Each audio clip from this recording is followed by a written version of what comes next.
Bienvenue à tous les passionnés de voitures classiques. Aujourd'hui, on plonge dans l'univers d'Alfa Romeo. Une édition spéciale, vous savez, concoctée pour Vintage Car Chronicles. Ah, Vintage Car Chronicles. Préparez-vous, on va faire une virée à travers l'histoire, les modèles mythiques, les anecdotes. C'est Alfa Romeo, quoi, une légende italienne. Alfa Romeo, quoi. C'est plus que de belles voitures et des moteurs puissants, hein. Exactement. C'est une saga, une histoire riche en rebondissements, en innovations, en victoires. Une marque qui a vraiment marqué l'automobile. Et on a de la matière à le dire. Entre les chiffres, les fiches techniques, les récits de courses mythiques, on a même des concept cars futuristes et des voitures de police. On va vraiment explorer toutes les facettes de cette marque. On va vraiment tout décortiquer. On va commencer par remonter le temps, hein. Retour aux origines d'Alfa Romeo au début du XXe siècle. Saviez-vous qu'à l'époque, ils produisaient déjà des camions, Ah bon temps? en plus de leurs voitures de course? On a tendance à l'oublier, mais c'est important pour comprendre leur histoire. C'est vrai. Alfa Romeo, c'est une marque qui a toujours su se diversifier. Mais commençons par le commencement. Parlons sport automobile, leur premier succès. Dès les années 20, Alfa Romeo c'était une force majeure sur les circuits. Ils ont enchaîné les victoires, notamment au Grand Prix d'Europe en 1925 avec la légendaire P2. La P2. Un symbole de puissance, d'innovation. Tout à fait, une voiture qui a marqué l'histoire. Mais cette victoire, elle est assombrie par le décès tragique d'Antonio Ascari la même année. Oui, un rappel que l'histoire d'Alfa Romeo ce n'est pas que des victoires, il a eu des drames, des difficultés. Parlons-en de ces difficultés. Alfa Romeo Alfa Romeo a traversé des périodes de turbulences financières, notamment après la crise de 1929. Ah oui, en 1933, l'entreprise est placée sous le contrôle de l'État italien pour éviter la faillite. Un tournant dans l'histoire d'Alfa Romeo. Absolument. Mais malgré tout, Alfa Romeo a su se réinventer. La série Giulietta, lancée en 1954, marque un tournant vers des véhicules plus accessibles, plus familiaux. La Giulietta, c'est un symbole de renaissance après-guerre. Un succès phénoménal. Grâce à son design élégant, son prix attractif. Oui, tout à fait. Et parlons de ce design. La Giulietta, c'est l'incarnation du style italien, sportive et élégante à la fois. Mais qu'est-ce qui se cache sous le capot? Côté technique, Eva. La Giulietta, elle est équipée du fameux moteur Alfa Romeo Twin Cam.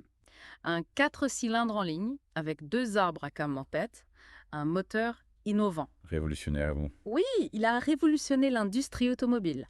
Performance et fiabilité. Le Twin Cam, un chef-d'œuvre d'ingénierie. Il a propulsé Alfa Romeo vers de nouvelles victoires, une réputation de constructeur de voitures sportives de haute qualité. Exactement. Mais Alfa Romeo ne s'est pas contenté de briller sur les circuits. Ils ont exploré de nouveaux horizons avec des concept cars futuristes, comme la série BIT. Ah oui, les Biati, des voitures sorties tout droit d'un film de science-fiction. On dirait, hein? Conçues pour tester des principes aérodynamiques innovants. Elles ont influencé le design de nombreux modèles par la suite. Un vrai laboratoire d'idées. Absolument. L'audace et la créativité des ingénieurs d'Alfa Romeo, ils ont toujours repoussé les limites de la technologie et du design. On peut dire que ça a payé. Alfa Romeo a toujours su se démarquer avec son style unique et innovant. Mais revenons sur ce fameux moteur Twin Cam. Pour ceux qui ne seraient pas familiers avec le terme, est-ce que vous pouvez nous expliquer ce qui le rend si spécial? Bien sûr. Twin Cam, c'est l'abréviation de double arbre à cam en tête. En gros, ce système permet d'améliorer le remplissage des cylindres en air et en carburant. Ah, d'accord. Plus de puissance, plus de couple. Une innovation majeure. Exactement. Alfa Romeo a toujours cherché à optimiser les performances. Et ce n'est pas la seule innovation. Ils ont aussi été pionniers dans l'utilisation de l'aluminium pour alléger les voitures. Oui, c'est vrai. L'aluminium, ça permet d'améliorer les comportements routiers, les performances. Alfa Romeo a toujours cherché à repousser les limites de la légèreté. Cette quête de la performance, elle est indissociable de l'histoire d'Alfa Romeo en compétition. On a parlé de la P2, mais il y a tellement d'autres modèles qui ont marqué l'histoire de... Absolument. On peut citer la 8C, une voiture de course légendaire. Des victoires dans les années 30, notamment aux 24 heures du Mans, au Mille. La VC, l'excellence technique, le style Alfa Romeo. Tout à fait. Mais parlons maintenant d'un symbole, le quadrifolio. Ah, le fameux trèfle à 4 feuilles. Oh. L'esprit sportif, la passion Alfa Romeo.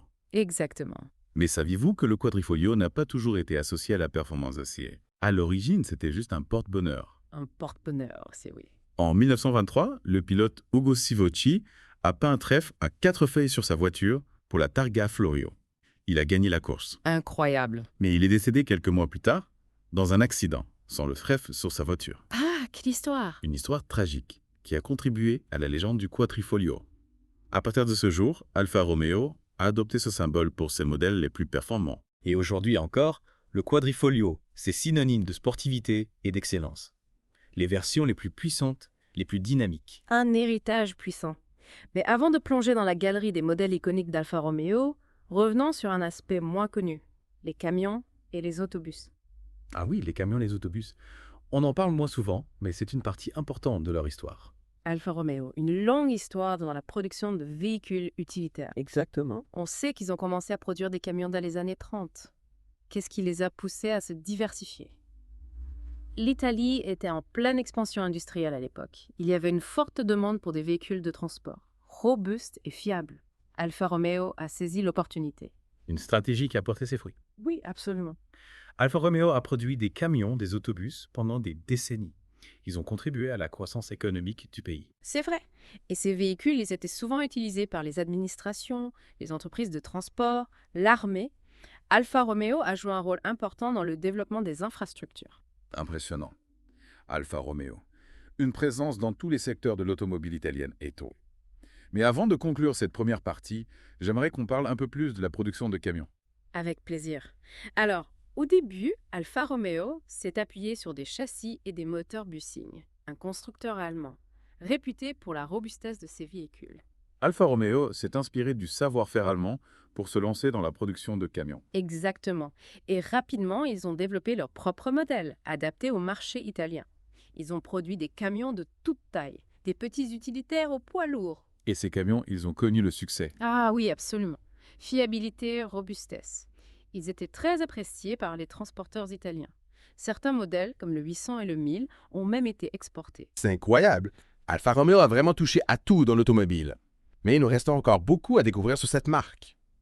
On se retrouve dans la deuxième partie pour explorer la galerie des modèles iconiques d'Alfa Romeo. Prêt à plonger au cœur de la légende Alfa Romeo. Attachez vos ceintures, on part à la découverte de modèles qui ont marqué l'histoire. C'est parti. On a déjà parlé de la P2, la 8C, mais il y en a tellement d'autres zoos. Commençons par l'après-guerre avec la Giulietta. Ah, la Giulietta. Un symbole de renaissance pour Alfa Romeo, lancé en 1954. Design élégant, accessible, un vent de fraîcheur après la guerre. Exactement. Et son succès ne se limite pas à l'Italie. La Giulietta, elle s'exporte bien, notamment aux États-Unis, grâce à Max Hoffman. Max Hoffman, un importateur visionnaire. Il a senti le potentiel de la Giulietta. Il a convaincu Alfa Romeo de créer la version Spider, un cabriolet, qui a conquis l'Amérique. Le début d'une belle histoire d'amour entre Alfa Romeo et le marché américain. Ah oui, une belle histoire. Et sous le capot de cette Giulietta, on retrouve le fameux moteur Twin Cam. On a déjà parlé de son principe, mais concrètement, qu'est-ce que ça change à la conduite? Le Twin Cam, c'est une conduite sportive, réactive, accélération franche, montée en régime énergique. Un vrai plaisir pour les amateurs de sensations fortes. Ça donne envie. Et ce moteur, il est équipé d'autres modèles. Ah oui, absolument. Le Twin Cam, un succès phénoménal, décliné sur plusieurs générations de moteurs Alfa Romeo. Une vraie signature de la marque. On comprend pourquoi. Mais la Giulietta, ce n'est pas qu'une question de moteur. Son design a aussi contribué à son succès. Signé Pininfarina pour la Spider. Bien sûr. La Giulietta incarne l'élégance italienne. Lignes fluides, proportions harmonieuses, une silhouette à la fois sportive et raffinée. Un plaisir pour les yeux. On enchaîne avec un autre modèle marquant des années 60, la Giulia, performance et praticité. La Giulia, une berline sportive qui a bousculé les codes. Son design, signé Bertone. Anguleux, novateur. Ça tranchait avec les standards de l'époque. Et sous le capot, un moteur 4 cylindres, double orbe. Un tempérament fougueux. On a lu que la Giulia était une référence en matière de tenue de route. C'est vrai. Absolument. La Giulia, elle est réputée pour son agilité, sa précision. Elle colle à la route. Des sensations de conduite exceptionnelles. Une vraie sportive, déguisée en berline familiale. Alfa Romeo a vraiment le don de créer des voitures qui surprennent et qui passionnent. On a parlé de la Giulietta, de la Giulia. N'oublions pas la TZ, un modèle qui a fait briller la marque en compétition. Ah oui, la TZ de Joe Gill. Un petit bolide, développé en collaboration avec Zagato, le célèbre carrossier italien. Légère, agile, puissante. La TZ a remporté de nombreuses victoires sur les circuits. Exactement. On a lu qu'il existait 2 versions pour Focinto, la TZ1 et la TZ2. Encore plus performantes. Carrosserie en fibre de verre. Incroyable de voir comment Alfa Romeo repousse les limites pour gagner en performance. La TZ, c'est un concentré de savoir-faire, d'innovation, la passion d'Alfa Romeo pour la course, la détermination à exceller. Et cette passion, elle se retrouve dans d'autres modèles, comme la Giulia Sprint GT, une voiture qui a marqué les esprits, par son design, ses performances. La Giulia Sprint GT, c'est la rencontre entre le style de Bertone et la mécanique Alfa Romeo. Un coupé sportif, élégant et fougueux. On imagine les sensations au volant. On a lu qu'elle a été très appréciée à sa sortie et qu'elle reste une icône des années 60. Absolument. Mm. La Giulia Sprint GT, elle traverse les époques. Son design intemporel, ses performances, toujours d'actualité. Un modèle très recherché par les collectionneurs. Chaque modèle Alfa Romeo a une âme, une histoire à raconter. C'est ça la magie Alfa Romeo. Alfa Romeo, ce n'est pas juste une marque de voiture. C'est une passion, un art de vivre à l'italienne. Tout à fait. Et cet art de vivre, il s'exprime aussi à travers des modèles plus grands, plus luxueux, comme l'Alfetta GT GTV, un coupé élégant et performant. L'Alfetta GT GTV, un grand tourisme. Il a marqué les années 70. Son design, signé Giugiaro, sportif et raffiné. Sous le capot, un moteur 4 cylindres double arbre. Un tempérament sportif. On a lu que l'Alfetta était très agréable à conduire. C'est vrai. Tout à fait.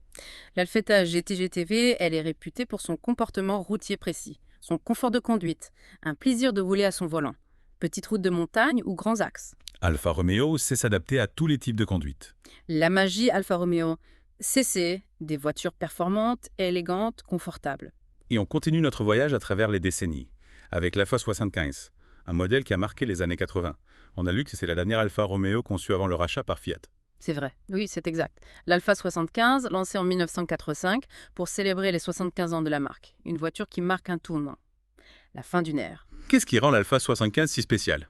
L'Alfa 75, elle concentre tout le savoir-faire, la passion d'Alfa Romeo, moteurs performants, châssis sophistiqués, design élégant et sportif. On a lu qu'elle était très appréciée pour son comportement routier, son caractère joueur. Absolument. L'Alfa 65, elle procure des sensations uniques, agiles, précises, communicatives. Un vrai plaisir à piloter. On comprend pourquoi elle a marqué les esprits. Et après l'Alfa 75, c'est le début d'une nouvelle ère. Le rachat par Fiat. Comment la marque a-t-elle évolué sous la tutelle de Fiat? Le rachat par Fiat a donné de nouvelles ressources, de nouvelles technologies à Alfa Romeo. La marque a pu se moderniser, proposer des modèles plus compétitifs. Et quels modèles ont marqué cette nouvelle ère? On peut citer la 164, lancée en 1987, la première Alfa Romeo à traction avant, une berline spacieuse, élégante, un grand succès commercial. La 164, une rupture avec la tradition Alfa Romeo. On peut le dire. Mais elle a séduit une nouvelle clientèle. Et après la 154. La 156, lancée en 1987. Le retour en force d'Alfa Romeo sur le segment des berlines compactes. Design révolutionnaire, performance sportive. Les amateurs de voitures dynamiques ont été séduits. La 156. On se souvient de ses lignes fluides, sa face avant agressive. Une vraie Alfa Romeo. Absolument. La 156, de nombreux prix, elle a relancé l'image d'Alfa Romeo, constructeur de voitures sportives élégantes. Et après la 156, Alfa Romeo a continué sur sa lancée. Des modèles toujours plus séduisants, performants. Oui. On a la 147 lancée en 2000, une compacte sportive, voiture de l'année en 2001. Design dynamique, comportement routier agile. La 147, une petite bombini, ligne sportive, intérieur raffiné. Exactement. La 147 a conquis une nouvelle clientèle, plus jeune, plus urbaine. Et après la 147, Alfa Romeo explore de nouveaux segments.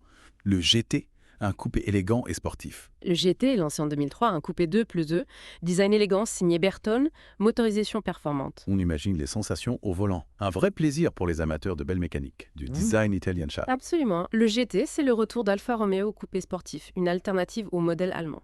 Et après le GT, Alfa Romeo s'attaque à un nouveau segment. La Mito, une citadine chic et sportive. La Mito, lancée en 2008, une petite citadine. Design sportif, inspiré de la Vitesse Competition, motorisation performante. La Mito, une vraie Alfa Romeo en miniature. Exactement. Une nouvelle clientèle, plus jeune, plus sensible au style. La Mito, un succès commercial. Alfa Romeo se positionne sur le segment des citadines premium. Tout à fait. Et après la Mito, Alfa Romeo surprend tout le monde. La 4C, une sportive radicale. La 4C, lancée en 2013. Une sportive pure et dure. Le retour d'Alfa Romeo aux voitures de sport. Design spectaculaire, châssis en fibre de carbone, performance explosive. Une démonstration de force sadesse. Alfa Romeo peut rivaliser avec les meilleurs sportifs du monde. Absolument. La 4C, un succès, critique et commercial. Alfa Romeo, Constructeur de voitures de sport de haute performance. Et après la 4C, Alfa Romeo poursuit son offensive sur le marché premium. Avec la Giulia, une berline sportive et élégante. La Giulia, lancée en 2015. Le renouveau d'Alfa Romeo sur les berlines premium. Design élégant et sportif, motorisation performante, comportement routier dynamique. La Giulia, une vraie réussite. Style, performance, technologie, confort. Exactement. La Giulia a reconquis le cœur des amateurs de belles voitures. Elle rivalise avec les références allemandes. Et après la Giulia, Alfa Romeo s'attaque au segment des SUV. Le Stelvio, le premier SUV de la marque italienne. Le Stelvio, lancé en 2016. Un SUV qui combine le style, la sportivité d'Alfa Romeo, avec la praticité d'un SUV. Design élégant, motorisation performante, comportement routier dynamique. Le Stelvio, un SUV pas comme les autres C. Alfa Romeo conquiert une nouvelle clientèle, le marché des SUV premium. Absolument. Le Stelvio, un succès commercial, Alfa Romeo diversifie son offre, répond aux nouvelles attentes du marché. Alfa Romeo a traversé les décennies, des modèles toujours plus innovants, séduisants. Mais au-delà des modèles, qu'est-ce qui fait l'âme d'Alfa Romeo? Qu'est-ce qui rend cette marque si spéciale? Alfa Romeo, c'est avant tout une passion pour la course automobile. Repousser les limites de la performance, de la technologie. On l'a vu, la marque a remporté de nombreuses victoires en compétition. Et cette expérience a influencé la conception de ces modèles de série. Exactement. Alfa Romeo, c'est aussi une passion pour le design italien. Les plus grands designers, Pininfarina, Burton, De Giaro, des voitures au style unique, intemporel. Les Alfa Romeo sont reconnaissables entre toutes. Élégantes, sportives, raffinées. Alfa Romeo, c'est aussi la passion de la mécanique, de l'innovation. Développer des moteurs performants, des technologies de pointe, des sensations de conduite uniques. Le fameux moteur Twin Cam qui a marqué l'histoire. L'utilisation de l'aluminium. Pour alléger les châssis, les carrosseries. Exactement. Alfa Romeo ne s'impose jamais sur ses lauriers. Toujours aller plus loin. C'est ce qui fait sa force late. Alfa Romeo, une histoire riche et passionnante, qui continue à faire rêver les amateurs de belles voitures. Absolument. Alfa Romeo a traversé les époques, en conservant son ADN, sportif et élégant. Voitures de sport, berline, coupé, cabriolet, SUV. Mais il y a un type de véhicule qu'on n'a pas encore évoqué. Les véhicules utilitaires. Ah oui, c'est vrai.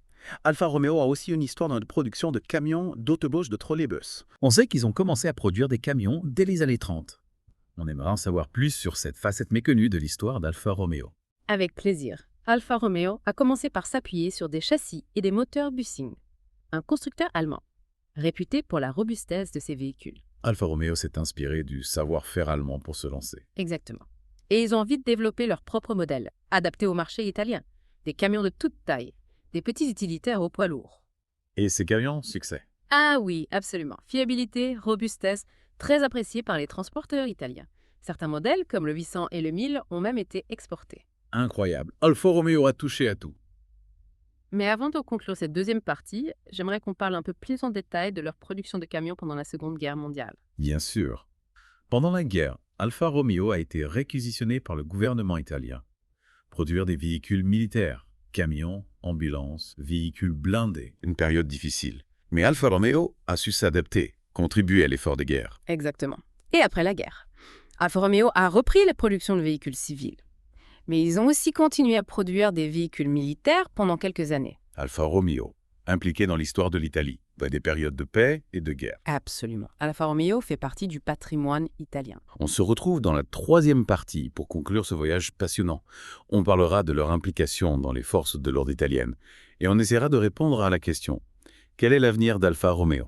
On reprend notre exploration d'Alfa Romeo, avec un aspect un peu moins connu mais fascinant, leur présence dans les forces de l'ordre italiennes. Ah oui, on voit souvent des Alfa Romeo dans les films italiens, lancés à toute allure dans les rues de Rome, sirènes hurlantes.